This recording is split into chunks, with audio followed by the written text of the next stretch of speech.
അങ്ങനെയായിരുന്നു. ഇല്ലില്ല, കുട്ടികൾ വന്നതിന് ശേഷം എൻ്റെ ദേഷ്യമൊക്കെ പോയത്.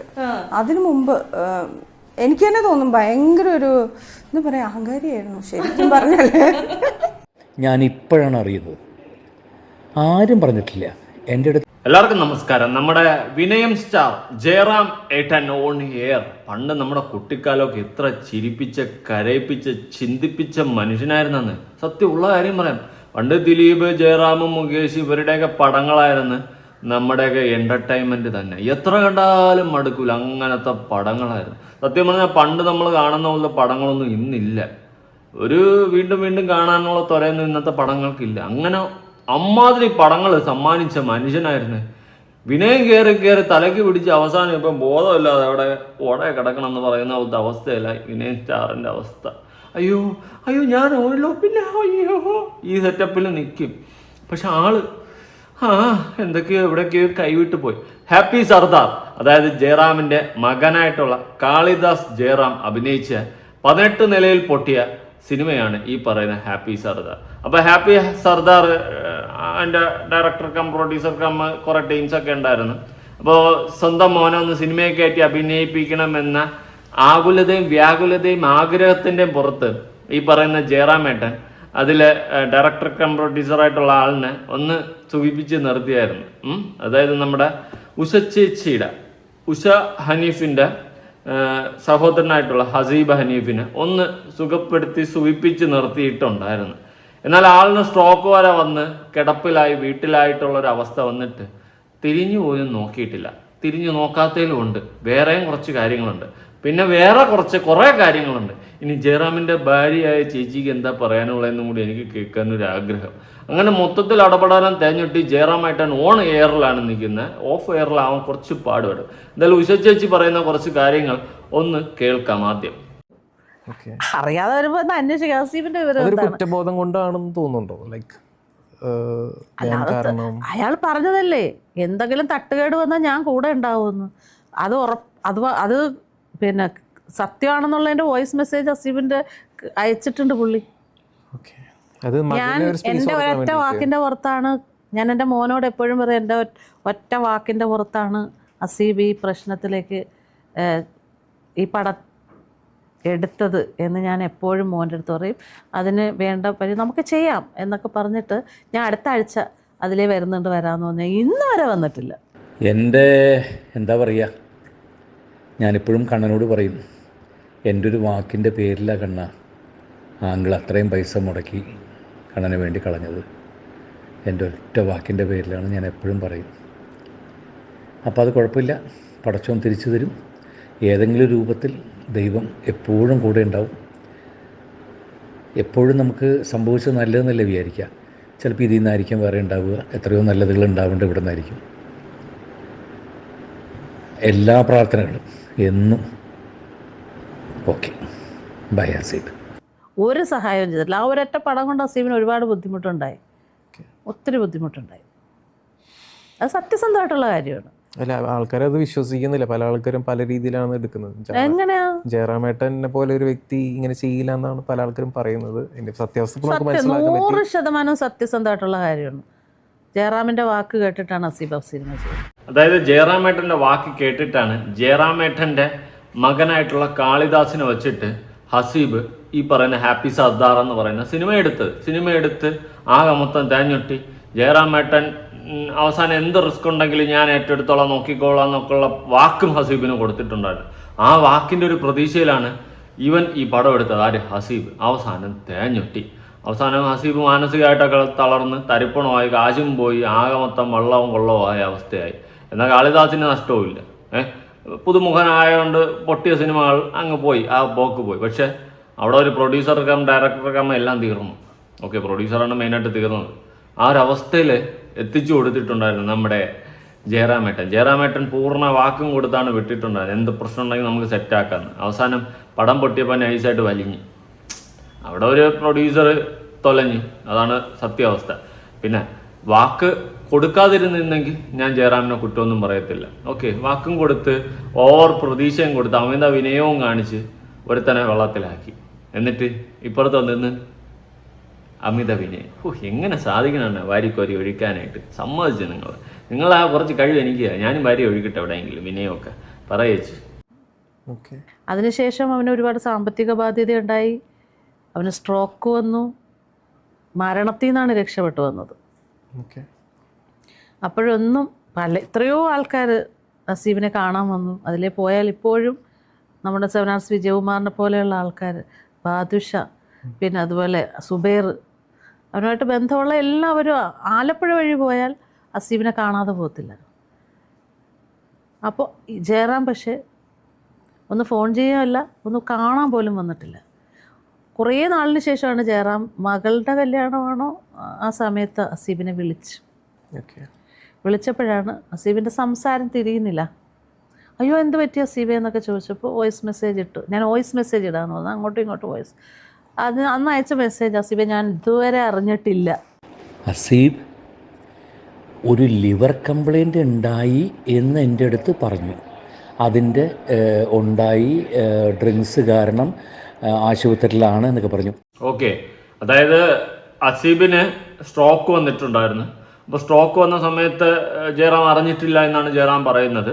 എന്നാൽ ജയറാമിൻ്റെ മകളുടെ കല്യാണ സമയമായപ്പോൾ ഹസീബിനെ കോൺടാക്ട് ചെയ്യുന്നു. ഹസീബിൻ്റെ സംസാരത്തിൽ നിന്ന് എന്തോ വിഷയം വന്നു. പിന്നെ വോയിസ് മെസ്സേജ് അവർ അങ്ങോട്ടും ഇങ്ങോട്ടും അയക്കുകയാണ്. ആ സമയത്ത് പറയാണ്, ഹസീബെ നിനക്ക് എന്തോ ലിവറിൻ്റെ പ്രശ്നം, ഡ്രിങ്ക്സ് അടിച്ചടിച്ച് എന്തോ പ്രശ്നം ഉണ്ടായെന്നൊക്കെ കേൾവിയുണ്ട്, പക്ഷെ നിനക്ക് സ്ട്രോക്ക് വന്നതെന്ന് ഞാൻ അറിഞ്ഞില്ല എന്നുള്ള സെറ്റപ്പിൽ സംസാരിക്കുകയാണ്. തുടർന്ന് കുറേ കാര്യങ്ങളുണ്ട്. അതായത് ഞാൻ അങ്ങോട്ട് വന്നു കഴിഞ്ഞാൽ ഞാനിപ്പോൾ ഉടനെ അങ്ങോട്ട് ആലപ്പുഴ വഴി പോകുമ്പോൾ അതുവഴി ചാടി ഇറങ്ങും എന്നൊക്കെ പറഞ്ഞ്, ഇനി വേണം പോവാൻ, ഇതുവരെ പോയിട്ടില്ല. പക്ഷെ ചേച്ചി ബാക്കി പറ, കോമഡി ഉണ്ടെങ്കിൽ ആ ആള് ഈ പടം ഫ്ലോപ്പായിട്ട് ഒന്ന് ഫോൺ ചെയ്ത് പോലും ചോദിച്ചിട്ടില്ല. അതെ, പടം ഫ്ലോപ്പായ അണ്ണൻ വിളിക്കുന്നില്ല. അണ്ണൻ അതിൻ്റെ ആവശ്യമില്ലല്ലോ. അണ്ണൻ എല്ലാ വക പിന്തുണനയും തരാമെന്ന് പറഞ്ഞിട്ട് ധൈര്യം കൊടുത്തിട്ട് അണ്ണൻ വലിഞ്ഞ് അവസാനം മൂഞ്ചിയതാര്? ഹസീബ്. ഓക്കെ, ഇനി ജയറാമിൻ്റെ ആ വോയിസ് കേൾക്കാം. ഞാൻ ഇപ്പോഴാണ് അറിയുന്നത്, ആരും പറഞ്ഞിട്ടില്ല. എൻ്റെ അടുത്ത് ഈ ഡ്രിങ്ക്സിൻ്റെ ഒരു കംപ്ലൈൻറ്റ് ഉണ്ടായി, ആശുപത്രിയിലായിരുന്നു, ഇപ്പം എല്ലാം ശരിയായി, കുറച്ച് ക്രിട്ടിക്കലായിരുന്നു എന്നൊക്കെ പറഞ്ഞു. ഈ സ്ട്രോക്ക് ഉണ്ടായ കാര്യം പറഞ്ഞിട്ടേ ഇല്ല കേട്ടോ. ഞാൻ ആദ്യമായിട്ട് അറിയുന്നു. പടച്ചോനെ, എന്തായാലും എല്ലാ പ്രാർത്ഥനകളും. അടുത്ത പ്രാവശ്യം മീൻസ് ഈ മാസം ഒരു 10 ദിവസം കഴിഞ്ഞാൽ കേരളത്തിൽ വരുന്നുണ്ട്. അപ്പോൾ ഞാൻ ആലപ്പുഴ വരാം, വന്നിട്ട് നേരിട്ട് കണ്ടോളാം. അതെ, അണ്ണൻ്റെ കലണ്ടറിൽ ഇതുവരെ 10 ദിവസം ആയില്ല. കേരളത്തിൽ വരുന്നുണ്ട്, ആലപ്പുഴ വരുമ്പോൾ നേരിട്ട് വന്ന് കണ്ടോളാന്നാണ് അണ്ണൻ പറഞ്ഞത്. ഇനി വേണം കാണാൻ പോവാം, ഇതുവരെ പോയിട്ടില്ല. വർഷങ്ങളായെന്ന് തോന്നുന്നു. ഹാപ്പി സർദാർ എപ്പോഴാണ് ഇറങ്ങിയത്? ഇനി ഹസീബിന് സ്ട്രോക്ക് വന്നു എപ്പോഴാണ്? ദൈവത്തിനറിയാം. അണ്ണൻ ഇതുവരെ കേരളത്തിൽ കാലി ഓട്ടിയില്ല. ഓക്കെ, അമ്മാതിരി രീതിയിൽ ഓട്ടത്തോട് ഓട്ടമാണ്. അണ്ണനെ സമ്മതിച്ചെണ്ണ, അണ്ണ ഒരു കില്ലാടി തന്നെ. ഈ വിനയം വാരിക്കോരി അറിയാതിരുന്നാൽ മതി. നമ്മൾ കഴിയാത്ത കാര്യം ഏക്കാൻ പോകില്ല, കഴിയാത്ത കാര്യം പറയാതിരിക്കുക. എന്തിന് ഓവർ പ്രതീക്ഷ കൊടുക്കുക, ഓവർ വിനയം കാണിക്കുക. ഞാനാണ് അയ്യോ ഏട്ടോ ഈ സെറ്റപ്പ് എന്തിനാണ് ജയറാം ഏട്ടാ? നിങ്ങൾ അൽക്കുലത്താവില്ല ഏട്ടാ. ഉഷ ചേച്ചി പറ. ഹസീബിൻ്റെ ഇഷ്യൂ ജയറാമേട്ടനായിട്ടുള്ള ഒരു പ്രശ്നം ഉണ്ടല്ലോ, അതിനെ പറ്റി എന്താണ് പറയാനുള്ളത്? അല്ല, അത് ഹസീബ് സത്യസന്ധമായിട്ടുള്ള കാര്യമാണ്, ശരിക്കുള്ള കാര്യം തന്നെ. ശരിക്കുള്ള കാര്യം തന്നെ. ഓക്കെ. എൻ്റെ ഫോണിൽ ജയറാമിൻ്റെ വോയിസ് എൻ്റെ കയ്യിലുണ്ട്. ജയറാം ഹസീബിന് അയച്ച വോയിസ്. അതായത് ജയറാമിൻ്റെ ഒരു വാക്കിൻ്റെ പുറത്താണ് ഹസീബ് ആ സിനിമ പ്രൊഡ്യൂസ് ചെയ്തത്. ജയറാമിനെ വെച്ച് അതിൻ്റെ തൊട്ട് മുമ്പ് ഗ്രാൻഡ് ഫാദർ ചെയ്തിട്ടുണ്ടായിരുന്നു, അതും മോശമായിരുന്നു. എൻ്റെ തൊട്ട് പിറകെയാണ് ഹാപ്പി സർദാർ ചെയ്യുന്നത്.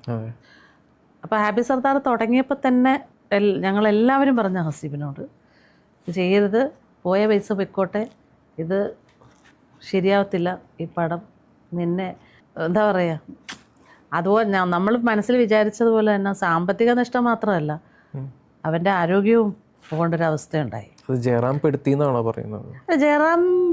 ജയറാമിൻ്റെ ഒരു വാക്ക്, ജയറാം പറഞ്ഞത് ജയറാം കൂടെ ഉണ്ടാവും. ഞാൻ ചോദിച്ചപ്പോൾ ഹസീബ് നേരത്തെ പറഞ്ഞത് ജയറാമേട്ടനോട് പറഞ്ഞ വാക്കാണ്. നമ്മളെല്ലാവരും പറഞ്ഞത് ജയറാമേട്ടനോട് ഞാനൊരു വാക്ക് പറഞ്ഞു, അതെനിക്ക് പാലിക്കാതിരിക്കാൻ പറ്റത്തില്ല. അത് പഞ്ചാബിലൊക്കെ പോയാണ് ഷൂട്ട് ചെയ്ത്. അപ്പോഴും എൻ്റെ ഹസ്ബൻഡ് പറഞ്ഞു. അപ്പോൾ പുള്ളിയും പറഞ്ഞത് പഞ്ചാബിൽ പോയിട്ട് വന്നിട്ട്, വേണ്ട ഹസീബ്, അത് കൈവിട്ട് പോകും, ശരിയാവത്തില്ല, വേണ്ട, വിട്ടേക്ക്. അപ്പോഴും അവൻ ജയറാമിനെ വിശ്വസിച്ചു. ജയറാമിന് കൊടുത്ത വാക്ക്, ജയറാമിൻ്റെ മോനെ വെച്ചല്ലേ ചെയ്യുന്നു. അവരെ ഒന്നും വിശ്വസിക്കരുത്. നമുക്കിവരെയൊക്കെ നന്നായിട്ട് അറിയാവുന്നത്, എത്രയോ വർഷങ്ങളായിട്ട് അറിയാവുന്നത്. ജയറാം എപ്പോഴും വരുമായിരുന്നു. അതിലേ പോയാൽ അവിടെ വന്ന് ഭക്ഷണം കഴിക്കാതെ പോകത്തില്ല, ഭയങ്കര സ്നേഹമായിരുന്നു. ഓക്കെ, ജയറാമിന് ഹസീബ് കൊടുത്ത വാക്ക് ഹസീബ് പാലിച്ചു, പക്ഷേ ജയറാം തിരിച്ചു കൊടുത്ത വാക്ക് പാലിച്ചില്ല. ഇതാണ് നമ്മുടെ വിനയ് സ്റ്റാറിൻ്റെ ഏറ്റവും വലിയ ഒരു പ്രത്യേകത. ഇതിൽ നിന്നും എന്ത് മനസ്സിലാക്കാം? ആരും ആരുടെയും വാക്കും പ്രതീക്ഷിച്ച് ജീവിക്കാൻ നിൽക്കില്ല, മൂഞ്ചത്തേ ഉള്ളൂ. അതാണ് ഇവിടെ നിന്ന് നമുക്ക് മനസ്സിലാക്കാൻ സാധിച്ച ഒരു ചുരുളഴിഞ്ഞ പാഠം. ഓക്കെ, ഒരാളുടെ വാക്ക് പ്രതീക്ഷിച്ച് അയാൾ നമുക്ക് വാക്ക് തന്ന് അല്ലെങ്കിൽ അയാൾ അങ്ങനെ പറഞ്ഞിട്ടുണ്ട്, അതുകൊണ്ട് നമുക്ക് ആ പ്രതീക്ഷ ഒരു തേങ്ങയും വേണ്ട, മൊത്തത്തിൽ അടപടലം തേഞ്ഞിട്ടി മൂഞ്ചത്തേ ഉള്ളൂ, കൺഫേമാണ്. ഇനി ജയറാമേട്ടൻ്റെ ഒരു വോയിസ് കുറച്ച് കേൾക്കാം. ഓക്കെ, ഹസീബിന് ഇങ്ങനെ ഒരു വിഷയം ഉണ്ടായിട്ട് ഞാൻ അറിഞ്ഞിട്ടില്ല. ഹസീബ് ജയറാം, അതായത് എത്ര വർഷം കഴിഞ്ഞപ്പോഴത്തേക്ക്, ഇത് 2000 കോവിഡിന് തൊട്ട് മുൻപാണ്, 2018 ഹാപ്പി സർദാർ. പിന്നീട് 19 മുതൽ കോവിഡായി. അതും കഴിഞ്ഞിട്ടാണ് മകളുടെ കല്യാണം. ഇപ്പൊ 2 വർഷമെങ്കിലും ആയിട്ടുള്ളൂ, കഴിഞ്ഞിട്ടില്ലേ, ഒരു 1-2 വർഷമായിട്ടുള്ളൂ. ആ സമയത്ത് അതുവരെ ജയറാം ഹസീബിനെ നിരന്തരം വിളിക്കുകയും വീട്ടിൽ വന്നുകൊണ്ടിരുന്ന ആള്, എറണാകുളത്ത് വന്നാൽ ഹസീബ് അവർ തമ്മിൽ മീറ്റ് ചെയ്യും, ചെന്നൈ പോയാൽ മീറ്റ് ചെയ്യുകയൊക്കെ ചെയ്യുന്ന ആള്, ഹസീബിനെ പോലെ ഒരു പ്രൊഡ്യൂസർ, ഹസീബ് ഇത്ര അടുപ്പമുള്ള ഒരാൾക്ക് ഇത്രയും വലിയൊരു അസുഖം വന്ന് കിടപ്പായത്, എന്തോ ലിവറിന് പ്രശ്നം ഉണ്ടായി എന്നുള്ളതല്ലാതെ സ്ട്രോക്ക് വന്നോ ഇങ്ങനത്തെ ഒന്നും അറിഞ്ഞില്ല. അപ്പൊ അന്വേഷിച്ചിട്ടില്ലല്ലോ. അതെ, അന്വേഷിച്ചിട്ടില്ലല്ലോ, അന്വേഷിച്ചില്ലല്ലേ അറിയത്തുള്ളൂ. ഇത്രയും ഭയങ്കര ക്ലോസ് ആയിട്ടിരുന്ന ഒരാള് പിന്നെ ഒരു രീതിയിലും അറിയുന്നില്ല, എല്ലാം അങ്ങ് മുങ്ങിപ്പോകുന്നുണ്ട്. അവനവൻ്റെ കാര്യം നോക്കി നടക്കുന്നതായിരിക്കും എല്ലാവർക്കും നല്ലത്. അല്ലെങ്കിൽ പിന്നെ അയ്യോ അയാൾക്ക് ഞാൻ വാക്ക് കൊടുത്തില്ലേ, നമ്മൾ ക്വാളിറ്റി കാണിക്കുക, ഇല്ലെന്നൊന്നും പറയുന്നില്ല. നമ്മൾ ഒരാൾക്ക് വാക്ക് കൊടുത്തിട്ടുണ്ടെങ്കിൽ അത് ചെയ്യുക തന്നെ വേണം. പക്ഷേ തൊട്ടിത്തനം കാണിക്കാതിരിക്കുക. ജയറാമേട്ടനെ പോലെ വിനയം വാരിക്കോരി എറിഞ്ഞിട്ട് കണകുണാന്നുള്ള പരിപാടി കാണിക്കരുത്. പണ്ട് നമ്മൾ ഒരുപാട് ചിരിപ്പിക്കുകയും ചിന്തിപ്പിക്കുകയും കരയിപ്പിക്കുകയും ചെയ്തിട്ടുള്ള ഒരു കരഞ്ചാൻ എന്ന പേരും കൂടി ഉണ്ടായിരുന്ന ഒരു നടനായിരുന്നു. നിങ്ങളോടിപ്പോൾ ഇതൊക്കെ കാണുമ്പോൾ വെറുപ്പാണോ തോന്നുന്നത്?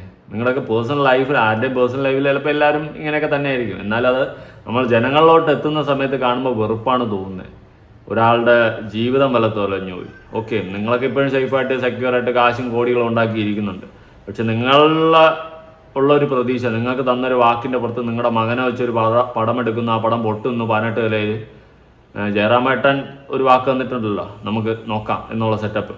അതിൻ്റെ പ്രതീക്ഷയിൽ എന്ത് പറയാൻ, ഒരുത്തനെ നമ്പല് ഊമ്പും, അത്രയേ ഉള്ളൂ ചുരുക്കി പറഞ്ഞ. ജയറാമേട്ടൻ പണ ഈ സ്റ്റോക്ക് ഉണ്ടായ വിവരം ഒരാൾ പോലും എൻ്റെ അടുത്ത് പറഞ്ഞിട്ടില്ല. അച്ചോടാ, പറഞ്ഞിരുന്ന അണ്ണങ്ങ് മലത്തിയേനെ. ഇത്രയും തള്ളും ഇത്രയും വിനയം മതി. ഇനി ഷോക്കുണ്ടായ വിഷയം കൂടി അറിഞ്ഞ് അണ്ണ എടുത്തങ്ങ് മലത്തിയേനെ. എനിക്ക് പോകണ്ട തള്ളാതെ. ഇനി അണ്ണനെ കുറിച്ചിട്ട് അണ്ണൻ്റെ വേറൊരു സുഹൃത്തുണ്ടായിരുന്നു, മുൻകാല സംവിധായകൻ. അദ്ദേഹം പറയുന്ന കുറച്ച് കാര്യങ്ങളുണ്ട്. അണ്ണനെ വെച്ച് ഒരുപാട് പടങ്ങളൊക്കെ എടുത്തിട്ടുണ്ട്, നിങ്ങളെ വെച്ച് വളരെ ഹിറ്റ് പടങ്ങളൊക്കെ എടുത്തിട്ടുള്ള അണ്ണൻ്റെ മുൻകാല ഒരു സുഹൃത്തുണ്ട്. ആ സുഹൃത്ത് പറയുന്ന കുറച്ച് കാര്യങ്ങളുണ്ട്, കേൾക്കാം. ഒരു സെക്കൻഡ്. ആ സുഹൃത്തിലോട്ട് വരുന്നതിന് മുന്നേ ജയറാമേട്ടൻ്റെ ഒരു എളിമ വിനയം നമുക്കൊന്ന് കാണാം. ഇല്ല, ഒന്നും അങ്ങനെ ഞാൻ പ്രാക്ടീസ് ചെയ്ത് ഇങ്ങനത്തെ ഒരു ഫേസ് ഉണ്ടാക്കി അങ്ങനെ ഒന്നും ഇങ്ങനെ ഇനി എളിമയും തളിമയൊക്കെ വരുന്നത് ഞാൻ പ്രാക്ടീസ് ചെയ്ത് അങ്ങനെ ഒന്നും ഉണ്ടാക്കിയൊരു ഫേസേ അല്ല. എനിക്ക് അങ്ങനെ ഫേസേ ഇല്ല. അണ്ണൻ പറഞ്ഞതിൽ തെറ്റ് വന്നിട്ടുണ്ട്. അത് ഞാനിതൊന്നും ആർട്ടിഫിഷ്യലായിട്ട് ഉണ്ടാക്കി പറഞ്ഞിട്ടുള്ള കാര്യങ്ങളല്ലേ. എനിക്ക് ഒരാളോട് സംസാരിക്കുമ്പോഴോ അല്ലെങ്കിൽ ബിഹേവ് ചെയ്യുമ്പോഴോ എങ്ങനെ ബലം പിടിച്ചിരുന്നാലും എന്നെ കൊണ്ട് പറ്റില്ല. എനിക്കങ്ങനെ സംസാരിക്കാൻ അറിയില്ല. അതങ്ങനെ എൻ്റെ ഒരു മുഖഭാവം അങ്ങനെ ആയിപ്പോയി, എൻ്റെ ശീലങ്ങൾ അങ്ങനെ ആയിപ്പോയി. അതല്ലാതെ എനിക്കൊന്നും ഒരു ആർട്ടിഫിഷ്യലായിട്ടൊരു ഫേസ് പിടിച്ച് അങ്ങനെ എനിക്ക് പറ്റില്ല. അത് അതെ ചുരുക്കി പറഞ്ഞാൽ ഞാൻ വേദനിക്കുന്ന ഒരു കോടീശ്വരന്. എനിക്കിങ്ങനെ പറ്റത്തില്ല. ഞാൻ എളിമയാണ് മെയിൻ. എൻ്റെ എളിമയും തെളിമയുമാണ് എൻ്റെ മെയിൻ. എൻ്റെ പോവാണ്ണ തള്ളാതെ എണീച്ചിരുന്ന് ചുമ്മാ നാട്ടുകാരെ വായിരിക്കുന്നല്ലോ കേൾക്കാതെ. നീ മേലെ ഇമ്മാതിരി തള്ളല്ലോ വന്നിരുന്നു. ഇനി അണ്ണൻ്റെ നേരത്തെ പറഞ്ഞ പൂർവ്വകാല സുഹൃത്തും അണ്ണനെ വെച്ച് ഒരുപാട് പടങ്ങൾ സംവിധാനം ചെയ്ത് ആ വ്യക്തി പറയുന്ന കുറച്ച് കാര്യങ്ങളുണ്ട്. അണ്ണൻ്റെ എളിമത്തം അദ്ദേഹം പറയും, നമുക്ക് കേൾക്കാം. രാജസേനൻ ജയറാം ഐക്കോണിക് ആയിട്ടുള്ള കോമ്പിനേഷനാണ്. അത് എന്തുകൊണ്ട് പിരിഞ്ഞു എന്നൊന്നും ഞാൻ ചോദിക്കുന്നില്ല. അതിന് ഉത്തരം പല ആവർത്തി പറഞ്ഞിട്ടുണ്ട്. പക്ഷേ ഞാൻ ആ ഉത്തരങ്ങളിൽ ഏകദേശം ഒരു 10 ഉത്തരങ്ങളിങ്ങനെ സാർ പറഞ്ഞിട്ടുണ്ട്. ആ 10 ഉത്തരങ്ങളുടെ സംഗ്രഹമായിട്ട് ഞാൻ ചോദിച്ചോട്ടെ. ഞാൻ മനസ്സിലാക്കിയെടുത്തോളം ഈ രണ്ടുപേരും 2 രീതിയിൽ വളർന്നുപോയി. ഒരാൾ താരം എന്ന രീതിയിൽ വളർന്നപ്പോൾ അയാൾ കഥയിലും കഥാഗതിയിലും ഇന്റർഫിയർ ചെയ്തു. അത് ഒരു ഡയറക്ടർ എന്നുള്ള രീതിയിൽ ഉൾക്കൊള്ളാനായില്ല. അത് തന്നെയാണോ പ്രശ്നം? ഇന്റർഫിയർ ചെയ്തില്ല, ചെയ്യാൻ തുടങ്ങുകയായിരുന്നു. ചെയ്യാനുള്ള അവസരം കൊടുത്തില്ല. കഥയിൽ ഇടപെട്ടത് കൊണ്ട് എന്തിനൊരു സുഹൃത്തിനെ വേണ്ടത്? കഥയിൽ ഇടപെട്ടിട്ടില്ല. പുള്ളിക്ക് കഥയിൽ ഇടപെടാൻ അറിയത്തില്ല. അപ്പോൾ ദിലീപ് കഥയിൽ ഇടപെടും, പല കാര്യത്തിൽ ഇടപെടും. ദിലീപിനതറിയാം. ജയറാം സത്യം ഞാൻ തുറന്നു പറയാം, എൻ്റെ ഒരു സിനിമ കഴിഞ്ഞാൽ അടുത്ത സിനിമയ്ക്ക് ഒരു 4-5 സെൻറ്റൻസ് ചിലപ്പോൾ ഫോണിൽ കൂടെയാണ് പറഞ്ഞു കൊടുക്കുന്നത്. പിന്നെ ജയറാം ആ സ്ക്രിപ്റ്റ് കാണുന്നത് ലൊക്കേഷനിലാണ്. അങ്ങനെയായിരുന്നു. ഇത് മധുചന്ദ്രലേഖയും കഴിഞ്ഞ് കനകസിംഹാസനവും കഴിഞ്ഞിട്ട് അടുത്ത് പ്ലാൻ ചെയ്തിരിക്കുന്നൊരു സിനിമയുടെ കാര്യം വന്നപ്പോൾ ഞങ്ങൾ തമ്മിൽ ഈ പറഞ്ഞത് ആരംഭിച്ചു. ഏതോ അദ്ദേഹം കാസ്റ്റിങ് അത് ഫോണിൽ കൂടെയാണ് സംസാരിച്ചത്. അപ്പം ഞാൻ ചോദിച്ചു, നമ്മളിങ്ങനെ അല്ലോ ചെയ്തുകൊണ്ടിരുന്നത്, അല്ല ഇനി അങ്ങനെയൊക്കെ വേണ്ടേന്ന് ചോദിച്ചു. പറഞ്ഞ് എങ്കിൽ പിന്നെ ഞാനില്ല, നമുക്ക് പിന്നെ കാണാം, പിന്നെ എപ്പോഴെങ്കിലും കാണാം, നമ്മളിനി ഒരുമിച്ചുണ്ടല്ലോ. അത് വഴക്കായിട്ടല്ല, ഇതുപോലെ സ്നേഹത്തിൽ പറഞ്ഞു, ഇത്രയേ ഉള്ളൂ. അതിനെ പിന്നെ കൂടെ നിന്നവർ പലരും ഒന്ന് തെറ്റിയെന്ന് പറയുമ്പോൾ അങ്ങനെയാണല്ലോ, അറിയാമല്ലോ. ഒരു സ്ട്രോങ് ആയിട്ടുള്ളൊരു കൂട്ടുകെട്ട് ശകലകന്നു എന്ന് കണ്ടാൽ പിന്നെ അതിനെ വലിച്ച് മാറ്റിക്കൊണ്ട് പോകാൻ ആളുണ്ടാവും. അങ്ങനെ കുറച്ച് പേര് അത് വലിച്ച് മാറ്റിക്കൊണ്ട് പോയിട്ടുണ്ട്. അത് പുള്ളി അറിഞ്ഞില്ല, ഞാൻ അറിഞ്ഞു, ഇത്രയേ ഉള്ളൂ. പക്ഷെ അത് ഒരു മിസ്സിങ്ങോ തീർച്ചയായിട്ടും സങ്കടമോ ഒന്നുമില്ല എന്ന് പറയുന്നത് എനിക്ക് ഉൾക്കൊള്ളാൻ. ഇപ്പൊ ഉദാഹരണത്തിന് ഇപ്പൊ നോക്കൂ, ജയറാമിന്റെ മക്കളുടെ കല്യാണം വരുമ്പോൾ അപ്പൊ അവിടെ പ്രധാനമന്ത്രി വരുന്നുണ്ട്, വലിയ താരങ്ങൾ വരുന്നുണ്ട്. പക്ഷെ അറിഞ്ഞോ അറിയാതെയോ പ്രതീക്ഷിക്കുന്നുണ്ട് അവിടെ രാജസേനൻ ഉണ്ടായിരുന്നെങ്കിൽ. വിളിച്ചാലല്ലേ പോകാൻ പറ്റും. അത് ശരിയാ, കല്യാണത്തിന് വിളിച്ചാലല്ലേ പോകാൻ പറ്റത്തുള്ളൂ. വിളിക്കാത്ത കല്യാണത്തിന് പോയി ഉണ്ണുന്ന പരിപാടി നമുക്കില്ലല്ലോ എന്നാണ് അണ്ണൻ പറയുന്നത്. ഞാൻ പോകും കേട്ടോ, വിളിക്കാത്ത കല്യാണത്തിനും വിളിച്ച കല്യാണത്തിനും എല്ലാത്തിനും പോകും. നമ്മളെ ജയറാമേട്ടന് അമിത വിനയവും ആവശ്യമില്ലാത്ത വാഗ്ദാനങ്ങളും തള്ളും മാത്രമേ ഉള്ളൂ, അല്ലാണ്ട് കാര്യത്തോട് അടുക്കുമ്പോൾ ഒന്നുമില്ല. പിന്നെ അതുപോലെ തന്നെ ജയറാമേട്ടൻ്റെ വൈഫ് പണ്ട് സിനിമയിലൊക്കെ ഉണ്ടായിരുന്നു, ഒരുപാട് സിനിമയിലുണ്ടായിരുന്നു. പിന്നെ കല്യാണം കഴിഞ്ഞതിന് ശേഷം അവരും സിനിമയിലില്ലേ. ഇങ്ങനെ വിനയം കാരണമായിരിക്കും മിക്കവാറും സിനിമ നിർത്തിയെന്ന് തോന്നുന്നു. സമ്മതിച്ചാണല്ലോ, അണ്ണൻ കുറച്ച് പൊസസീവ് ആയിരിക്കും. സിനിമയിലൊന്നും നീ അഭിനയിക്കണ്ട, ഞാൻ അഭിനയിച്ചോളാം, ഞാനുള്ളപ്പം നീ അഭിനയിക്കണ്ട, ആ മൈൻഡായിരിക്കും. വോട്ട് എവർ ഇറ്റ് ഈസ്, നന്നായി, എന്തെല്ലാം ആവട്ടെ, അത് അണ്ണൻ്റെ കുടുംബകാര്യം, അണ്ണൻ്റെ ഇഷ്ടം. നിങ്ങൾ എൻജോയ്. ഇനി അണ്ണൻ ഇപ്പൊ ഇടക്കാലത്തൊരു വിനയം കാണിക്കുന്ന സീനുണ്ട്, അത് കണ്ട് ഞാൻ ചിരിച്ചിരിച്ച് അത്രേ കാണാം. എല്ലാവർക്കും നമസ്കാരമുണ്ട്. All the cast and crew, director, especially മൈഡിജി എന്നെ നമ്പി இந்த கிருஷ்ணன் கொடுத்த குட்டியாக தேங்க்யூ கிருஷ்ணன் சார். இவ்வளவு அழகா எங்களை ஸ்கிரீன்ல காட்டினதுக்கு all of you sir. Sir thank you. Sir உங்ககிட்ட क्वेश्चन இருக்கு சார். ஒரே ஒரு क्वेश्चन சார். பிகாஸ் உங்களை காமெடியன் ரோல்ல பார்த்து என்ஜாய் பண்ணிருக்கோம், வில்லன் ரோல்ல பார்த்து இந்த படத்துல பயங்கரமா என்ஜாய் பண்ணுவோமா இல்ல கோவம் வருமா சார் உங்களை பார்த்து? எப்படி சார் சொல்ல முடியும்? ஓகே சார், நாங்க படம் பார்த்து தெரிஞ்சுக்கிறோம். Thank you sir, thank you so much.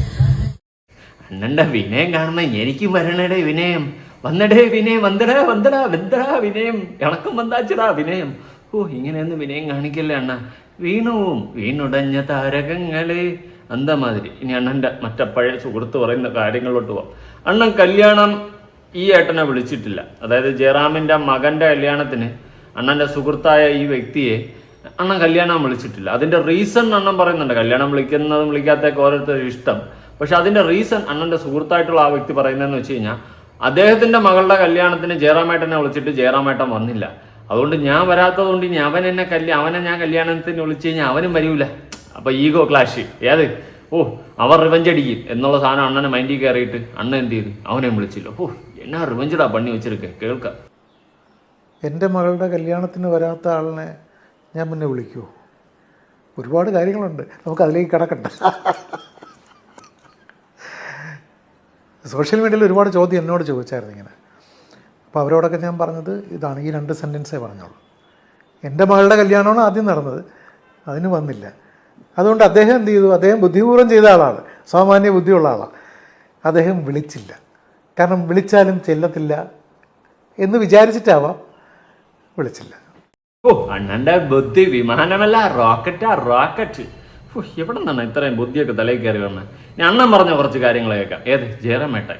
എനിക്ക് അത് ജന്മനാ ഉള്ളതാണ്, ഞാൻ അങ്ങനെ ചിരിച്ച് സംസാരിക്കാറ്. അത് ചിലപ്പോൾ ചിലവർക്ക് നല്ലതായോ ചീത്തയോ തോന്നിയാൽ നമുക്ക് ഒന്നും ചെയ്യാൻ പറ്റില്ല. ഇനി ഇത് പെട്ടെന്ന് ഇത് മാറ്റിയിട്ട് എനിക്ക് ഗൗരവമായിട്ടിരുന്ന് സംസാരിക്കാനും എനിക്കും അറിയില്ല. പിന്നെ ട്രോളുകൾ, അവർക്ക് ട്രോളാനുള്ള ഒരു സാഹചര്യം മാക്സിമം നമ്മൾ ഉണ്ടാക്കാതിരിക്കുക എന്നുള്ളത് ഞാൻ ശ്രമിക്കാറുണ്ട്. പിന്നെ ഇത് തൊഴിലിൻ്റെ ഒരു ഭാഗമായി കഴിഞ്ഞു. അതെ, അതുകൊണ്ട് ഇപ്പോൾ ആരും അണ്ണനെ ട്രോളുന്നില്ല എന്നാണ് മനസ്സിലാക്കാൻ സാധിക്കുന്നത്. അണ്ണൻ്റെ തൊഴിലിൻ്റെ ഭാഗമായില്ലേ, നന്നായി. അണ്ണനപ്പോൾ വിനയം വാരി എറിയുന്ന വായ്ത്താളത്തിൽ മാത്രമേ ഉള്ളൂ, വേറെ ഒരു തേങ്ങയിലൊന്നും ഇല്ല എന്നുള്ളൊരു കാര്യം കൺഫേം ആയി. സുഹൃത്തിലോട്ട് വരാം. രണ്ടിനും വിളിച്ചിട്ടില്ല. ഇനി അദ്ദേഹത്തിന്റെ സൈഡിൽ നിന്നൊരു ഇനീഷ്യേറ്റീവ് എടുത്താൽ, അല്ലെങ്കിൽ സാറിന്റെ സൈഡിൽ നിന്നൊരു ഇനീഷ്യേറ്റീവ്, ഇപ്പോൾ ഒരു ഗ്രൂപ്പ് ഓഫ് ഫ്രണ്ട്സ് വിട്ടാണല്ലോ ഈ കമ്പനി, എടുത്താൽ ആ സുവർണ കൂട്ടുകെട്ട് ഒരുമിക്കുക അതിനുള്ള സാധ്യത എനിക്കറിയില്ല, എൻ്റെ ഭാഗത്തുനിന്ന് ഉണ്ടാവില്ല. ഒരു മൂവ് ഉണ്ടാവില്ല. എൻ്റെ ഭാഗത്ത് ഒരു സൗഹൃദത്തിലേക്കൊക്കെ പോകാൻ ആഗ്രഹിച്ചിട്ടുണ്ട്. സൗഹൃദം അതുപോലും കിട്ടാറില്ല. പല വേദിയിലും ഒരുമിച്ചൊക്കെ ഈ അടുത്ത കാലത്തൊക്കെ ഉണ്ടായിരുന്നു, അതില്ല. അപ്പോൾ ഞാൻ ഇനിഷ്യേറ്റീവായിട്ടൊരു സിനിമ ചെയ്യാൻ വേണ്ടി ഇറങ്ങത്തില്ല. അദ്ദേഹം തന്നെയാണ് പല സിനിമയും നേരത്തെ ഇനിഷ്യേറ്റീവായിട്ട് ഇറങ്ങിയിട്ടുള്ളത്. ഞങ്ങളുടെ 16 സിനിമകൾ 16 സിനിമ കടിഞ്ഞൂൽ കല്യാണത്തിനൊക്കെ പ്രൊഡ്യൂസർ ഒപ്പിക്കാനൊക്കെ അദ്ദേഹം കഷ്ടപ്പെട്ടിട്ടുണ്ട്. അതുപോലെ അദ്ദേഹം ഇറങ്ങിയാൽ ചിലപ്പോൾ നടന്നു വരാം.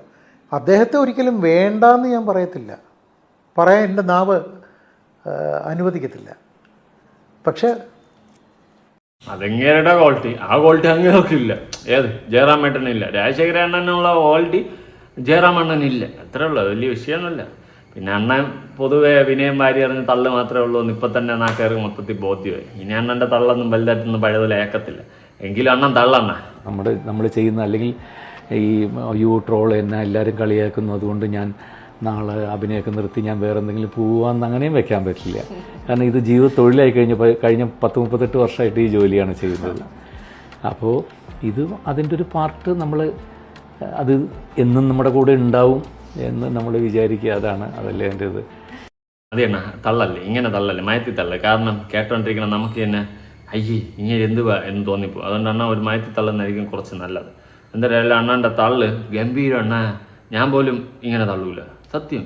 ഞാൻ ഇമാതിരി തള്ളൊന്നും തള്ളൂല. അണ്ണൻ്റെ തള്ളു കേട്ടപ്പോൾ ഞാൻ അണ്ണൻ്റെ ഫാനായിട്ടെ. ഇനി അണ്ണനെ കണ്ടുവേണം എനിക്ക് തള്ളു പഠിക്കാം. ഇങ്ങനെ വിനയത്തോടെ നിന്ന് ബാക്കിയുള്ളവരെങ്ങനെ പറ്റിക്കാം, അതിനൊരു പ്രബോധ ബുക്ക് ജയറാമേട്ടൻ്റെ ലൈഫ് സ്റ്റോറി എഴുതണം. കൂടുതലൊന്നും പറയാനില്ല. നിങ്ങൾക്ക് എന്താണ് ജയറാമേട്ടനെ പറ്റിയിട്ടുള്ള അഭിപ്രായം? താഴെ കമന്റ് ചെയ്യാം. ബൈ.